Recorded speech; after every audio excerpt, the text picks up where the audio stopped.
Hi, it's Jason. Today I'm going to read Chapter 15 and Chapter 16 of Floki's Army. Chapter 15. Who's helping who? It's not that they didn't notice how happy they were to have Floki around. Thank goodness Hannah had come around and seemed to want to watch out for him. She always had a nurturing quality about her. She would even let him get close and sometimes lie next to her as long as he didn't crash into her. What used to be difficult adjustments to their lives now seemed normal. It's just the way things were. Nothing more, nothing less. Now, however, they were beginning to see more and more of his personality. He liked to be with them at all times. They were careful not to carry him all the time because he needed to get stronger. Sometimes they would go to another room, but would not bring the little man. They would then call for him, and he would shuffle from one end of their apartment to the other in order to join them. This alone would bring cheers of joy from Jason and Paula. One day Jason came home and was greeted by Paula, Hannah, and Floki. Paula said there was something he needed to see and asked if she could set the phone on video record. Then she said, "Get down on the floor and call him." Of course, Floki went straight to him. Then Paula said, "Kiss him on the head."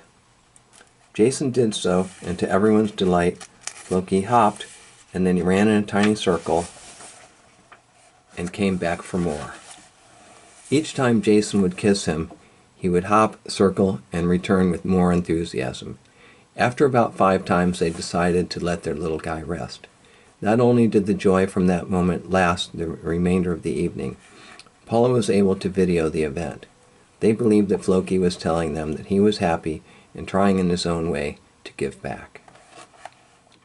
They hadn't been able to spend too much time outside first with Floki because he would get cold when it was about 50 degrees or colder.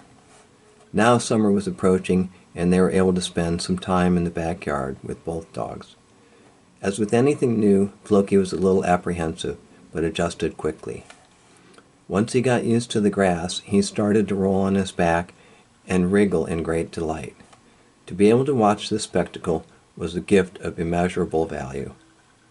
Apparently, grass was the greatest thing ever. They lived in the city, so their yard was small, but they did have a nice grassy area, and the yard was fenced in.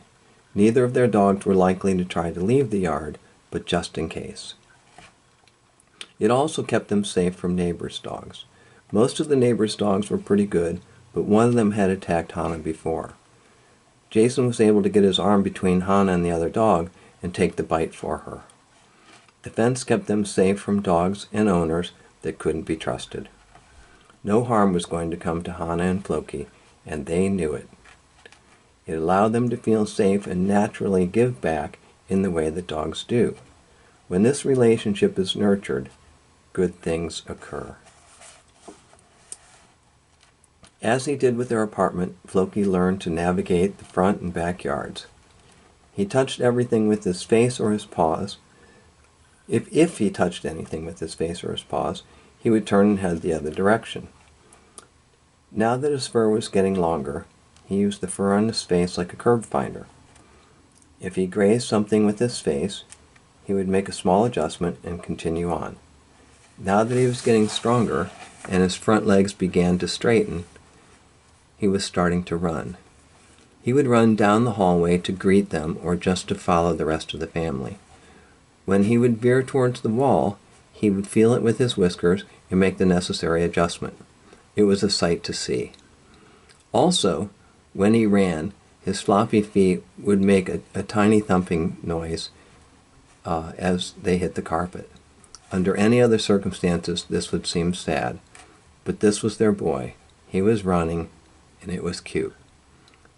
Thump, thump, thump, thump, thump, thump, thump. Here he comes. End of Chapter 15. Chapter 16. You can't feel good, but you can't feel bad. There was a time when Jason was determined to find the people that hurt their boy Floki. He could only guess that Floki came from somewhere not too far from the shelter that saved him. He made some phone calls to various people in the area that might know about dogs and their origins, but most people were not interested in talking to him or didn't even return his calls or emails. He didn't feel that they were hiding anything.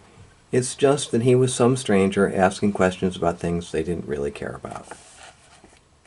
It didn't take long for him to realize that there would be no benefit to finding these people, and in no way would it help Floki. He did, however, still take a look at local newspapers online from time to time. One day he happened upon a story about a fire in a rural area involving dogs. Apparently 2 men and many dogs died in the blaze. The story had no explanation of why there were so many dogs in one place. In fact, there was no business registered to the address. It was a short article with very few details, but it was enough to make Jason pick up the phone again. He made a few calls and got similar results. Finally, he did get a woman on the phone that knew something of the fire. She said it was a farm owned by a man named Ned, something or other. Apparently he raised and sold puppies. She knew only of this because of the amount of dog food that he was said to have purchased and rumors that she had heard. It looks like somehow fire broke out and he and his employee were consumed by the flames while trying to pull some of the dogs out. Jason thanked her for the information and hung up. Hanging up had closed the book for him. It wasn't something that he should have been spending his time on, yet without this news, he would always have wondered. He was in no way glad to hear that 2 people died in the fire, yet he was in no way sad that they did. This is what it took to get these people to stop their cruelty. He also had mixed emotions about the dogs dying. It was very sad they died, yet living was also very sad for them. Hopefully it meant they were finally at peace. End of chapter 16. Thank you.